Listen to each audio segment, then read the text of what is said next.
Action India TV news, आपकी आवाज हमारी पहचान। वडकी पोलीस स्टेशनच्या हद्दीत वरली मटका, जुगार, अवैध देशी दारू विक्री तसेच रेती मुरुम तस्करी खुलेआम सुरू।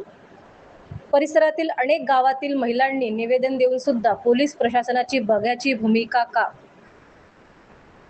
वडकी पोलीस स्टेशनच्या हद्दीत खास करून पोलीस स्टेशनच्या गावातच वडकी, दहेगाव, देवधरी, खैरी, वाढवणा बाजार, धानोरा येथे वरली मटका, जुगार, अवैध देशी दारू विक्री व अवैध रेती मुरुम तस्करी खुलेआम सुरू असून वडकी पोलीस स्टेशनच्या पोलीस जमादाराची मात्र बघ्याची भूमिका का?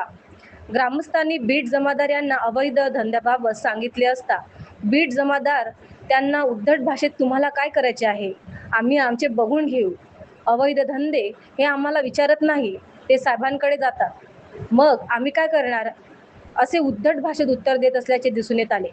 यावरून नेमके अवैध धंदे हे कोणाच्या आशीर्वादाने सुरू आहे हा मात्र प्रश्नचिन्हच आहे।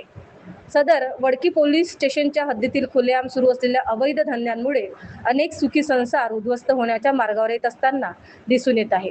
त्यामुळे आता तरी पोलीस स्टेशनच्या हद्दीतील खुलेआम सुरू असलेल्या अवैध धंद्यांकडे वरिष्ठ पोलीस अधिकारी यांनी लक्ष देऊन तातडीने बंद करावे अशी परिसरातील खास करून महिलांची व नागरिकांची मागणी होत आहे।